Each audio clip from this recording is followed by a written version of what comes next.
ಮಾತಾಡ್ಬಿಡ್ರಿ. ಈಗ ನೀವು 3 ಶ್ರಾದ್ದವನ್ನು ಮಾಡಿದಿರಿ, 3 ಕಡೆ ಪಿಂಡ ಹಾಕಿದ್ರಿ. ಈಗ ಫಲ್ಗುಣಿ ನದಿ, ವಿಷ್ಣುಪಾದ, ವಟವೃಕ್ಷ 3 ಶ್ರಾದ್ದವನ್ನು ಇಲ್ಲಿ ಮಾಡಿ ಆಯ್ತು. ಈಗ ನೀವು ಫಸ್ಟ್ ಮಾಡಿದ ಶ್ರಾದ್ದ ಫಲ್ಗುಣಿ ಶ್ರಾದ್ದ, ಫಲ್ಗುಣಿ ನದಿಗೋಸ್ಕರ ಮಾಡಿದ್ದು. ಆ ನದಿಯಲ್ಲಿ ನೀರಿಲ್ಲ, ಅದು ಅಂತರ್ವಾಹಿನಿ, ಅಡಿಯಲ್ಲಿ ಮಾತ್ರ ಹರಿತಾ ಇದೆ. ಈಗ ನೀರು ಸ್ವಲ್ಪ ಇದೆ, ಆದರೆ ಡ್ಯಾಮ್ ಕಟ್ಟಿದ ನೀರು, ಡ್ಯಾಮ್ ಮಾಡಿ ಸ್ವಲ್ಪ ನೀರು ಮಾಡಿ ಇಟ್ಟಿದ್ದಾರಷ್ಟೇ. ಆದರೆ ಗಯದಲ್ಲಿ ಒರಿಜಿನಲ್ ನೀರು, ಫಲ್ಗುಣಿ ನೀರು ಅಂತರ್ವಾಹಿನಿ, ಅಡಿಯಲ್ಲಿ ಮಾತ್ರ ಹರಿತಾ ಇರುತ್ತೆ. ಸ್ವಲ್ಪ ನೀವು ಮಣ್ಣು ತೆಗೆದ್ರೂ ನೀರು ಬರುತ್ತೆ, ಅದೇ ನೀರು ಒರಿಜಿನಲ್. ಅದಕ್ಕೋಸ್ಕರ ಗಯದಲ್ಲಿ ಸ್ನಾನ ವಿಶೇಷ ಇಲ್ಲ. ಎಲ್ಲ ಕಡೆ ನೀವು ನದಿಯಲ್ಲಿ ಸ್ನಾನ ಮಾಡೋದೇ ವಿಶೇಷ, ಗಯದಲ್ಲಿ ಸ್ನಾನ ವಿಶೇಷ ಇಲ್ಲ. ಗಯದಲ್ಲಿ ಪ್ರೋಕ್ಷಣೆ ಮಾಡೋದು ವಿಶೇಷ. ಅದಕ್ಕೋಸ್ಕರ ಫಸ್ಟಿಗೆ ನಾನು ಸಂಕಲ್ಪ ಮಾಡಿಸಿದ ನಿಮಗೆ ಮಹಾಸಂಕಲ್ಪ ಮಾಡಿ ಪ್ರೋಕ್ಷಣೆ ಮಾಡಿಕೊಳ್ಳೋದು ಅಂತ ಹೇಳಿದೆ. ಅದೇ ಪ್ರೋಕ್ಷಣೆ ಮಾಡೋದೇ ಇಲ್ಲಿ ಗಯದಲ್ಲಿ ವಿಶೇಷ, ಸ್ನಾನ ವಿಶೇಷ ಇಲ್ಲ ಇಲ್ಲಿ ಗಯದಲ್ಲಿ. ಅದು ಆ ನದಿ ಸೀತಾ ಶಾಪದಿಂದಾಗಿ ನದಿ ಅಂತರ್ವಾಹಿನಿಯಾಗಿ ಹೋದದ್ದು. ಸೀತೆಯ ಶಾಪದಿಂದಾಗಿ ಅದು ಅಂತರ್ವಾಹಿನಿ. ಸೀತೆ ಯಾಕೆ ಶಾಪ ಕೊಟ್ಟರಂದ್ರೆ, ಹಿಂದಿನ ಕಾಲದಲ್ಲಿ ರಾಮದೇವರು ಶಾರ್ಧ ಮಾಡಲಿಕ್ಕೆ ಗಯಕ್ಕೆ ಬಂದಿದ್ರು ಸೀತಾದೇವಿ ಒಟ್ಟಿಗೆ.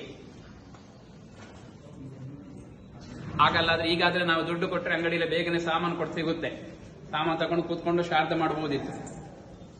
ಆಗಿನ ಕಾಲದಲ್ಲಿ ಹಾಗಲ್ಲ, ಕಾಡಿಗೆ ಹೋಗ್ಬಿಟ್ಟು ಕಾಡಲ್ಲಿ ಸಾಮಾನೆಲ್ಲ ತಯಾರು ಮಾಡಿಕೊಂಡು ಬಂದು ಮತ್ತೆ ಶಾರ್ಧ ಮಾಡಬೇಕಿತ್ತು.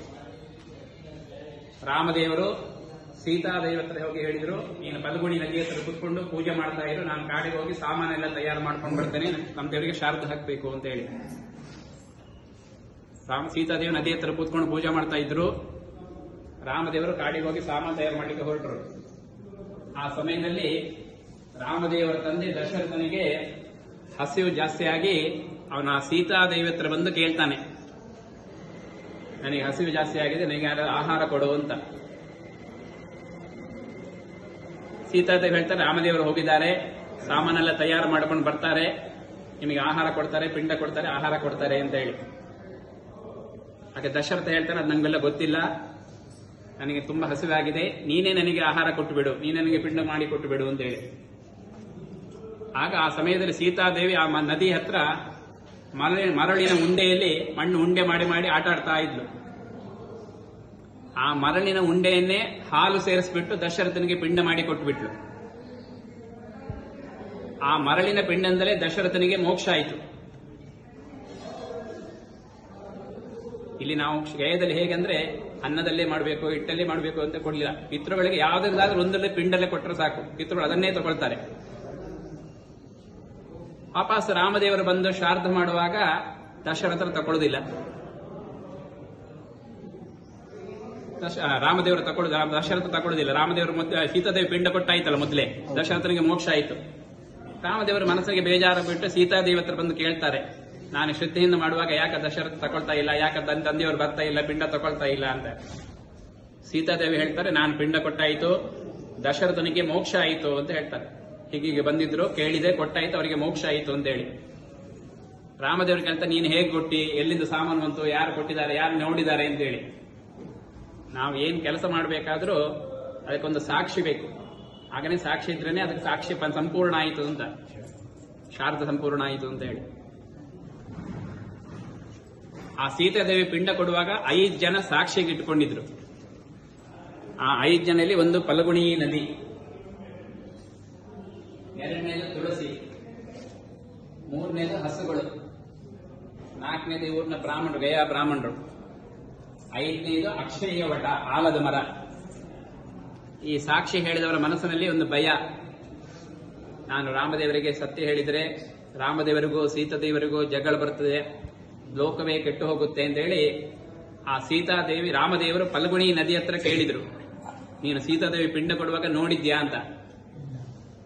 ಆಗ ನದಿ ಹೇಳುತ್ತೆ, ನಾನು ನೋಡಿಲ್ಲ, ನಂಗೆ ಗೊತ್ತಿಲ್ಲ ಅಂತ ಸುಳ್ಳು ಹೇಳಿಬಿಡುತ್ತೆ.